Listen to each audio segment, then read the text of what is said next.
우리가 살고 있는 이 시대 소명에 관해서 혹은 부르심에 관해서 쓰여진 많은 저작들 가운데 기독교적 가치관을 잘 반영한 아주 탁월한 작품 하나가 있다면 오스 기니스라는 사람이 쓴 소명이라는 책이 있습니다. 우리 가정의 서고에 반드시 비치하고 읽어야 할 must read의 필수 도서로 추천해 드리고 싶은 책입니다.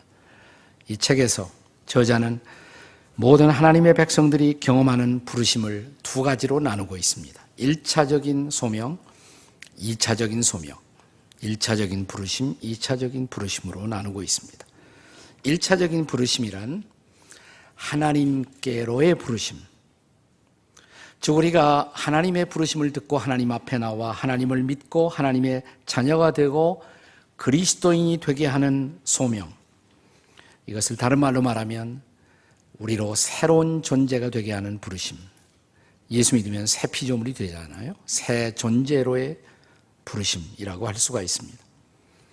그러나 이 부르심을 받은 사람들은 조만간 소위 2차적 소명과 더불어 씨름하지 않으면 안 됩니다.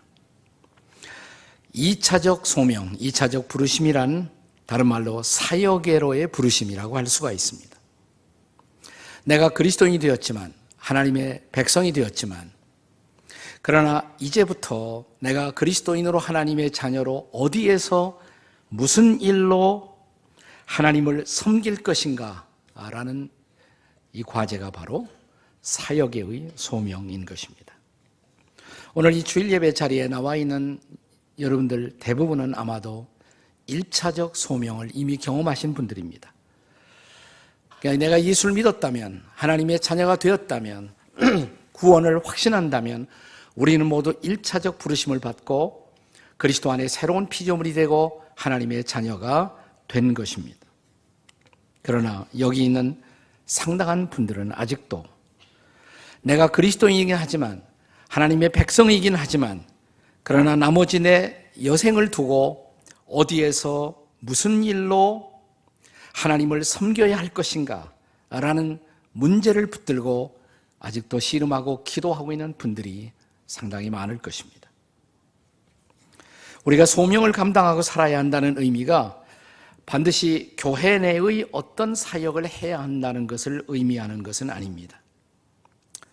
오스기니스는 이런 생각을, 소명을 받으면 반드시 교회 안에 들어와서 어떤 일을 해야 한다는 생각을 소명에 대한 가톨릭적 왜곡이라고 부르고 있습니다. 중세기 가톨릭 시대에 소명이라고 그러면 그것은 을의 성직자가 되는 것 혹은 교회에서 직접적으로 주어지는 어떤 과제를 감당하는 것을 뜻했습니다. 따라서 교회와 관련된 영적 사역은 가장 높은 소명이고 세상에서의 모든 일은 낮은 소명이라는 생각이 있었습니다. 이런 생각은 자연스럽게 교회 안에 일은 열심히 하게 만들지만 세상적인 일에 관해서는 아무런 책임을 지지 않을 가능성이 많습니다. 그것이 중세기의 다크 에이지의 어두운 시대의 비극이었다라고 할 수가 있습니다. 자, 그런데 이런 생각을 바꾸는 교정하는 일대 개혁적인 사건이 일어납니다. 그것이 바로 종교개혁이었어요. 종교개혁은 여러 가지로 많은 영향을 끼쳤지만 종교개혁의 가장 커다란 기여 중에 하나는 소위 모든 직업이 바로 하나님의 부르심이다 라는 생각을 사람들의 마음속에 가져다 준 것입니다. 다시 말하면 교회 안에서 일하는 일만 소명이 아니라 내가 세상 한복판 속에서 내게 주어진 모든 일이 바로 거룩한 일일 수가 있다. 모든 직업의 성직성, 이것을 종교개혁자들이 강조했던 것입니다. 자, 그럼에도 불구하고 이래서 종교개혁이 일어났음에도 불구하고 오늘날 심지어 개신교 안에서도 이 소명에 대한 이원론적인 편견, 다시 말하면 교회와 직접 관련된 일들은 거룩하고 높은 소명이지만 그 밖의 일은 낮은 소명 혹은 관심을 갖지 말아야 할 일인 것처럼 가르쳐지고 이해되어지는 소명과는 오늘날 개신교회 안에서도 그대로 존재하고 있다는 것입니다. 따라서 오늘날도 우리가 어떤 사람들이 전임 사역자로서 목사가 되기 위해서 신학교에 간다. 그러면 소명받았다는 말을 합니다. 그러나 직업에 대해서는 소명받았다는 소리를 별로 하지 않거든요. 네. 이것을 가리켜서 바로 개신교 안에서 여전히 존재하는 소명에 대한 가톨릭적 왜곡이다. 이렇게 오스기니스는 지적하고 있습니다. 사실상 종교개혁자들이 주장한 소위 직업관 중에는 직업의 유형 자체가 직업을 거룩하게 하는 것은 아니다. 물론 예외는 있어요. 죄를 범하게 하는 직업도 있을 수가 있습니다. 그거 빼놓고 매춘업 이런 것은 거룩한 직업일 수는 없죠. 그러나 그런 것을 빼놓고 직업의 유형이 직업의 거룩성을 결정하는 것이 아니라 직업에 임하는 동기, 직업을 수행하는 태도나 자세가 직업의 거룩함을 결정한다는 것입니다. 그래서 종교개혁자들은 심지어 물을 깃는 일, 우물에 가서 물을 기르는 것, 그것도 거룩한 일이다. 어떤 사람이 구두를 열심히 고치고 수선합니다. 구두 수선하는 직업, 거룩한 것이다. 하나님이 내게 일을 맡기셨다. 그걸 확신하고 그 일을 하고 있다면 그것은 거룩한 일이다. 심지어 아기의 기저귀를 가는 일, 주님이 내게 이렇게 이 일을 맡기셨다. 확신하고 남편이 아기의 기저귀를 갈고 있다면 그것은 거룩한 소명이라는 것입니다. 나는 여기 있는 남자들 가운데도 이런 거룩한 소명을 감당하는 분들이 일어나기를 주의 이름으로 축원합니다. 남자들이 별로 안 오신 모양이에요. 자, 옆에 있는 남자들에게 그런 소명도 잘 감당하십시다. 한번 해보세요. 시작. 그런 소명도 잘 감당하십시다. 네. 이 직업이라는 말을 영어로는 vocation이라고 말합니다. vocation. 근데 이 단어는 본래 라틴어 vocatio라는 단어에서부터 나오는 것입니다. 근데 vocatio라는 단어의 본래의 뜻이 calling, 소명이라는 뜻이에요. 그러니까 직업이 바로 소명이라는 것이에요. 바로 이 직업의 거룩한 소명관, 이것을 확립하는 일에 종교개혁은 매우 중요한 기여를 했던 것입니다. 그래서 차츰 사람들 가운데는 세상에서 나에게 주어진 일도 거룩한 소명이다. 사명감을 가지고 그 직업에 열심히 종사하는 많은 사람들이 생겨난 것은 다행스러운 일입니다. 그러나 이렇게 계속되면서 또 하나의 극단적 왜곡된 현상이 일어납니다. 뭐냐면 직업에 너무 몰입한 나머지 왜 하나님이 나를 부르셨나?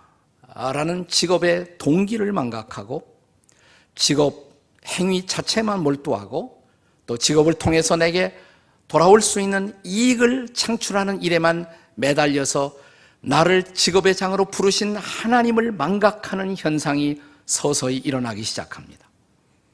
이걸 가리켜서 오스기니스는 소명에 대한 개신교적 왜곡이다 라는 단어를 사용합니다. 자, 직업에 대한 가톨릭적 왜곡은 세속적인 일을 우리가 다 포기하고 영적인 것들만을 격상시키는 것, 그것이 가톨릭적 왜곡이었다면 개신교적 왜곡은 뭐냐? 영적인 동기를 잃어버린 채로 세속적인 것을 지나치게 격상시키는 또 하나의 극단적인 오류, 이것이 바로 개신교적 왜곡이다 이렇게 지적을 하는 것입니다. 다시 한번 강조합니다. 거룩한 일이 따로 존재하는 것은 아니에요. 우리가 감당하는 모든 일이 거룩한 일이 될 수가 있습니다. 그러나 중요한 것은 그 일이 거룩한 일이 되기 위해서는 그 거룩한 일을 영적인 동기, 영적인 정신, 그리고 영적인 태도로 감당할 수 있어야 한다는 것입니다. 그때에만 우리가 감당하는 모든 일이 거룩한 일, 거룩한 사역이 될 수가 있다는 것입니다.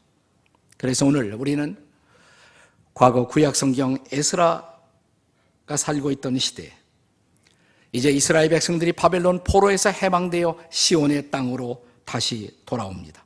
그리고 그들은 무너진 하나님의 단을 수축하고 성전을 건축하는 새로운 일을 시작합니다. 자, 이 일을 시작하는 백성들의 태도 속에서 우리는 하나님의 사역을 감당하는 바른 태도를 발견하고자 하는 것입니다. 자, 하나님의 사역을 감당하는 올바른 태도, 어떻게 해야 할까요? 첫째로, 찬송함으로 감당할 수 있어야 한다는 것입니다. 찬송함으로. 오늘 본문에 보면 성전의 기초가 놓여지는 그 순간 이스라엘 백성들이 제일 먼저 한 일이 뭘까? 하나님을 찬송하는 일이었어요. 자, 그들은 하나님을 찬양함으로 이 거룩한 일을 시작한 것입니다. 본문의 10절 말씀을 함께 같이 읽겠습니다. 같이 읽습니다. 시작.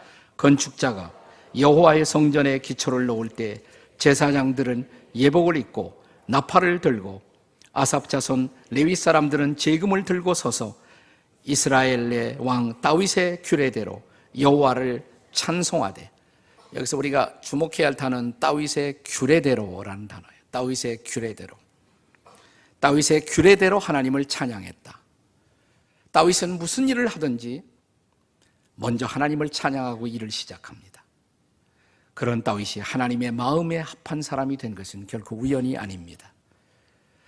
그것이 하나의 다윗 이후의 사람들에게 좋은 모본이 되고 전승이 되고 전통이 되고 규례가 된 것입니다. 그래서 다윗의 규례대로 그 일을 시작하면서 하나님을 먼저 찬양했다는 것입니다. 그렇습니다.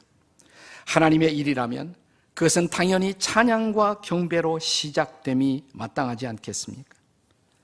이러한 전통과 규례는 신약 시대까지 나중에 계승되는 것입니다.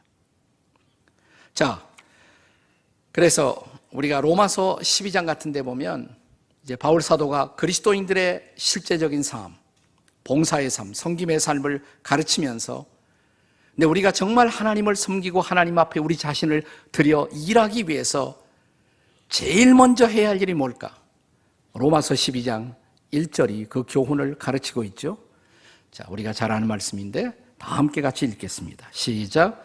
그러므로 형제들아, 내가 하나님의 모든 자비하심으로 너희를 권하노니 너희의 몸을 하나님이 기뻐하시는 거룩한 산 제물로 드리라.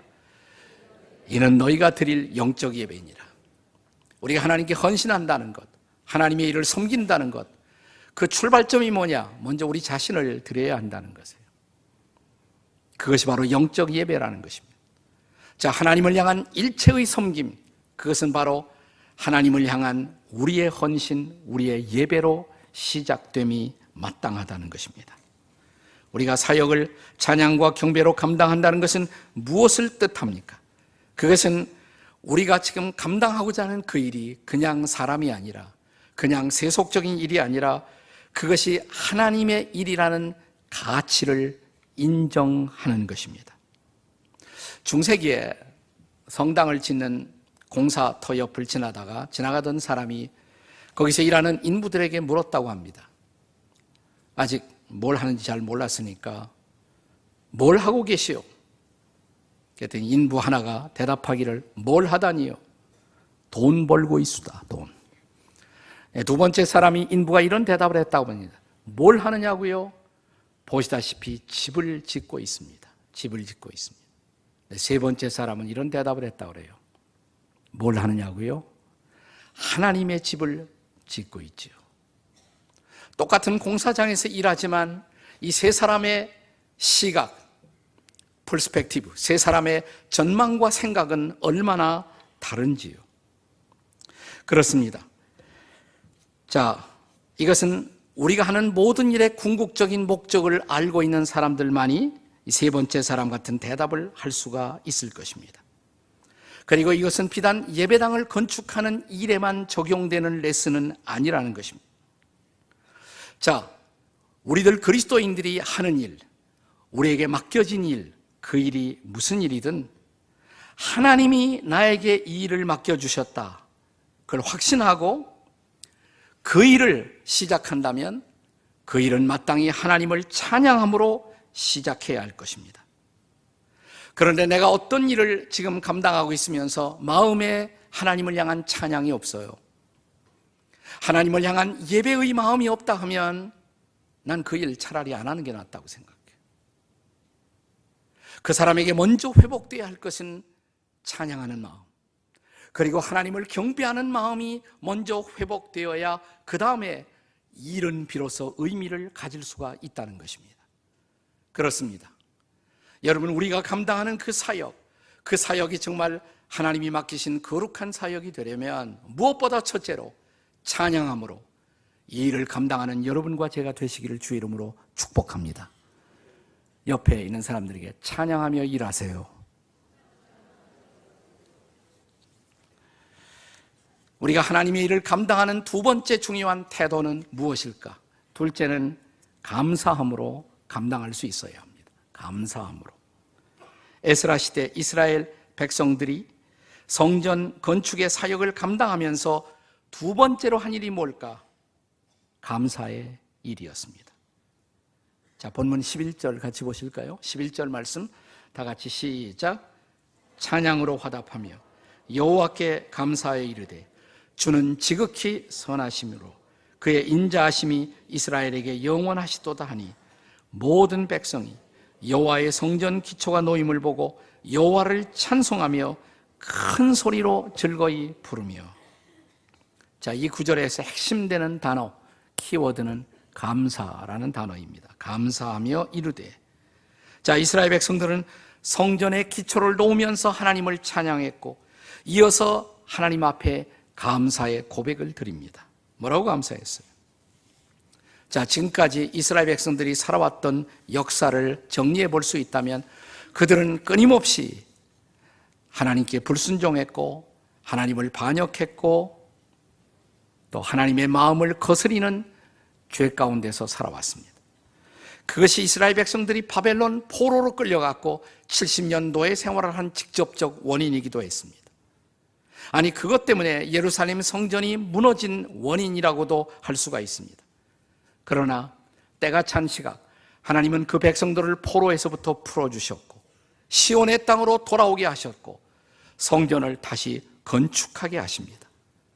그 하나님을 생각했을 때 이스라엘 백성들의 입술에서 자연스럽게 흘러나온 고백이 뭐예요? 지극히 선하시고 인자하신 하나님. 바로 그 하나님 앞에, 선하시고 인자하신 하나님 앞에 감사합니다. 바로 이 감사로 그들은 이제 새로운 역사의 일을 시작하고자 했던 것입니다. 그래서 하나님의 백성들에게 하나님의 일은 언제나 감사함으로 감당될 수 있어야 한다는 것입니다.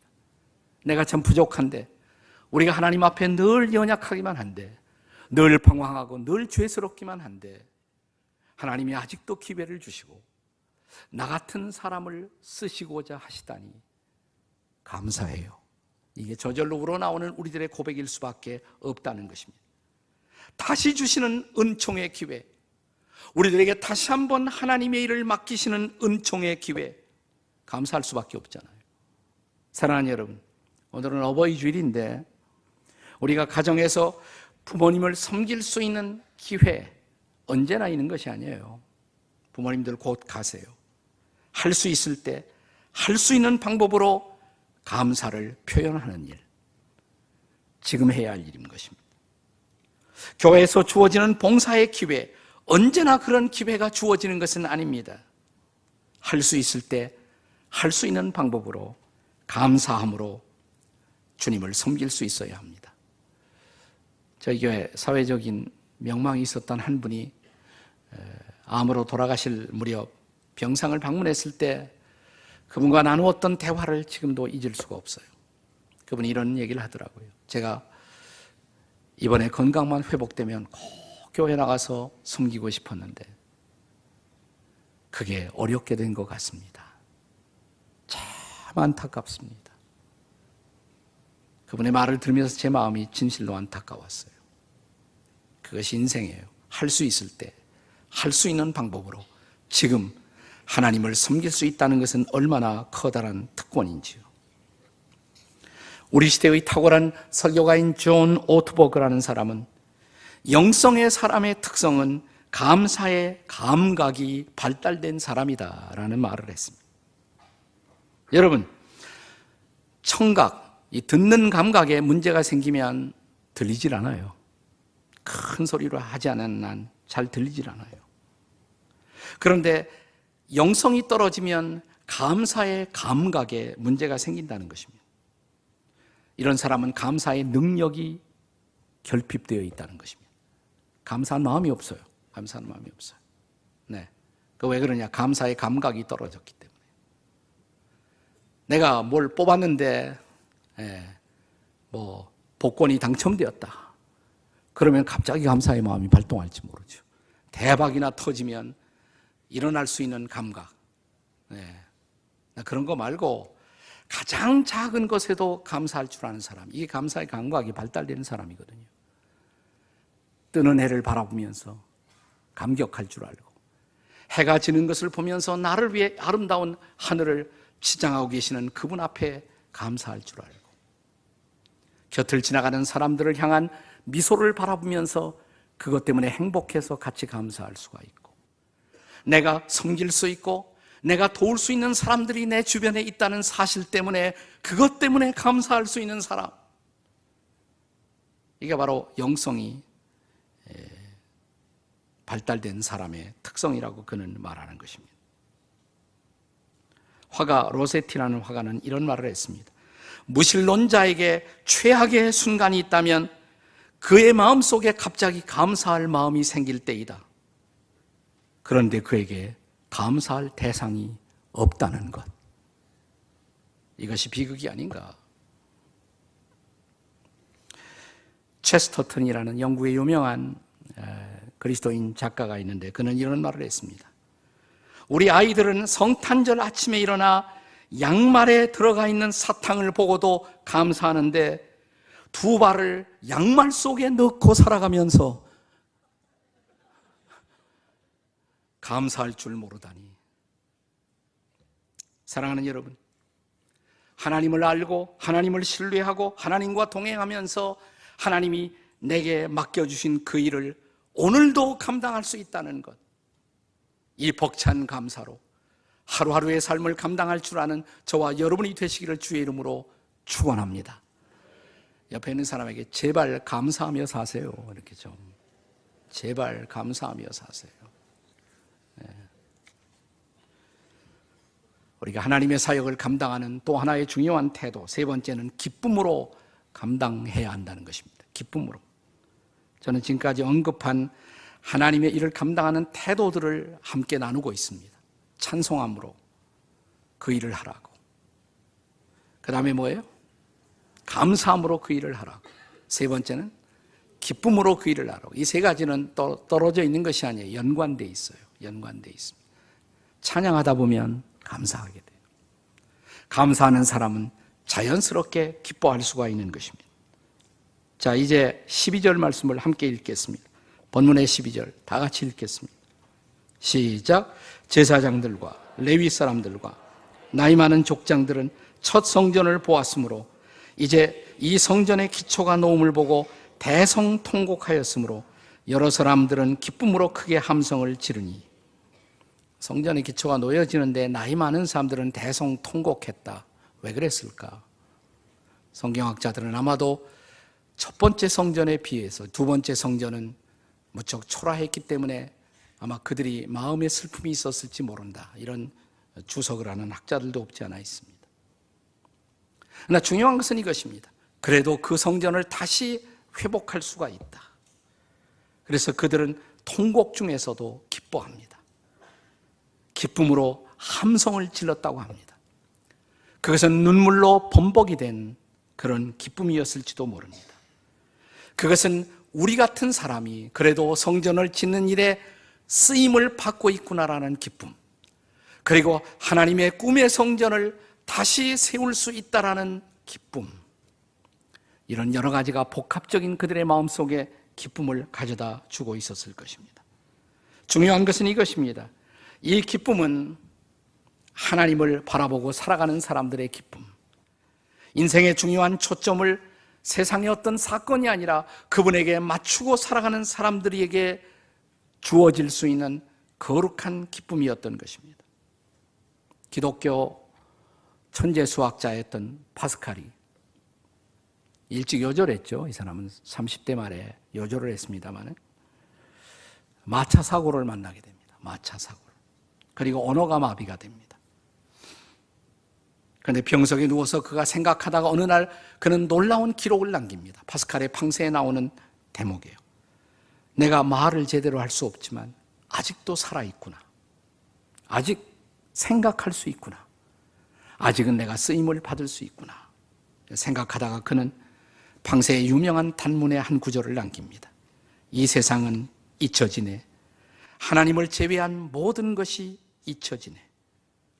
그분은 오직 복음서에서 가르치는 길로만 발견되시는 분. 내 영혼 속에 다가오는 위대한 그분. 오 의로우신 아버지여, 세상은 당신을 알지 못했어도 나는 당신을 알았나이다. 기쁨, 기쁨, 기쁨, 기쁨의 눈물. 그가 교통사고를 당하고 몸이 자유롭지 못한 병석에 누워서도 토해낼 수 있었던 이 거룩한 고백, 기쁨, 기쁨, 기쁨, 기쁨의 눈물. 이것은 자기 인생의 초점을 하나님께 맞추고, 그리고 그 하나님에 의해서 내가 아직도 쓸모있는 존재로 여기에 생존하고 있다는 거룩한 기쁨의 눈물의 고백이었던 것입니다.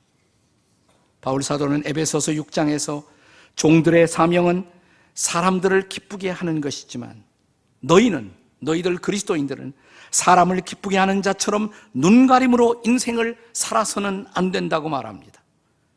그리고 이 바울은 로마의 감옥에서 이 편지를 쓰면서, 또한 이 편지를 받는 빌립보의 성도들에게 주 안에서 항상 기뻐하십시오. 다시 말씀드립니다. 기뻐하십시오. 감옥이 가둘 수 없었던 그 기쁨, 쇠사슬이 결코 매둘 수 없었던 그의 마음속에 솟구치는 놀라운 기쁨, 이것은 환경이 내가 원하는 그처럼 굴러가기 때문에 기뻐하는 기쁨이 아니라 그의 삶의 초점을 주님께 맞추고 살아가던 사람들만이 고백할 수 있었던 기쁨입니다. 19세기에 위대한 그리스도인 군인이었던 찰스 고든 장군이라는 분이 남긴 위대한 고백 하나를 여러분에게 소개해드리고 싶습니다. 들어보십시오. 인생을 살아가면 살아갈수록 난파당하지 않기 위해서는 북극성을 기준으로 삼아 방향을 조정하는 것, 한마디로 하나님 한 분에게만 맡기는 것이 필요하다는 것을 더욱 절실하게 느끼게 된다. 그리고 결코 사람의 호의나 미소에 주목해서 안 된다는 것을 깨닫는다. 그분이 나에게, 당신에게 미소 짓고 계시다면 사람들의 미소나 찡그림에는 그렇게 크게 상관할 필요는 없다. 그것은 바로 코람데오의 삶, 하나님 앞에서만 살아가는 삶, 하나님 한 분만을 기쁘시게 하는 삶의 모습이며, 내 인생의 최고의 청중, 내 인생의 유일한 청중이신 하나님과 시선을 맞추고 살아가는 사람의 삶의 고백이 아니겠습니까? 나를 향하신 그분의 눈길이 느껴지신다면, 그리고 나를 향한 그분의 미소가 보여진다면 무엇을 두려워하겠습니까? 무엇을 걱정하겠습니까? 무엇을 염려하겠습니까? 무엇을 불평하십니까? 저 유명한 성 어거스틴이 그리스도인에 대한 정의를 이렇게 내렸습니다. 어거스틴의 기막힌 정의, 크리스찬이란 누구냐? 어거스틴은 이런 정의를 했어요. 머리에서 발끝까지 할렐루야. 이게 바로 그리스도인이라고. 놀라운 고백이죠. 한번 따라 세우세요. 머리에서 발끝까지 할렐루야. 한번 해보세요. 옆에 사람에게. 시작. 머리에서 발끝까지 할렐루야. 이게 바로 그리스도인이라는 거예요. 우리의 존재가 하나님을 찬양하고 하나님께 감사하고 하나님께 기쁨이 되기 위해서 존재하는 자, 그게 바로 그리스도인이라는 것입니다. 그래서 체코의 위대한 작곡가 드보르작은 새로운 곡을 쓸 때마다 맨 위에다가 하나님과 함께, 그리고 그는 작곡을 시작합니다. 작곡이 끝날 때마다 하나님께 감사할지어다라는 마지막 문구를 항상 써넣었다고 합니다. 세베스찬 바하는 그의 악보의 여백에다가 쉴 새 없이 SDG라는 글자로 악보의 여백을 채웠습니다. SDG 뭘까요? Soli Deo Gloria. 오직 하나님께 영광을, 어린 양께 영광을. 그렇습니다. 사랑하는 여러분, 만약 저와 여러분, 우리 모두에게 맡겨진 그 모든 사역을 감당하는 우리의 생각, 우리의 태도가 찬송으로, 감사로, 기쁨으로 채워질 수 있다면 우리의 사역의 마당 얼만큼 달라질까요? 우리의 일상의 걸음 얼만큼 달라질 수 있을까요? 푸르고 아름다운 계절이 다가오고 있습니다. 이제 우리의 인생의 마지막 감당해야 할 우리 앞에 놓여 있는 그 사역들을 향해서 우리가 찬송함으로 일어날 수 있다면, 감사함으로 나아갈 수 있다면, 그리고 기쁨으로 일어설 수 있다면, 이 여름은 또 하나의 풍성한 하나님의 은혜를 경험하는 위대한 축제의 계절이 될 것을 믿습니다. 그 찬송 회복되어야 할 필요가 있지 않습니까? 그 감사 회복되어야 할 필요가 있지 않습니까? 여러분의 마음속에 주님이 주신 생동하는 기쁨, 그 회복이 이루어지는 이날이 되시기를 주의 이름으로 축복합니다.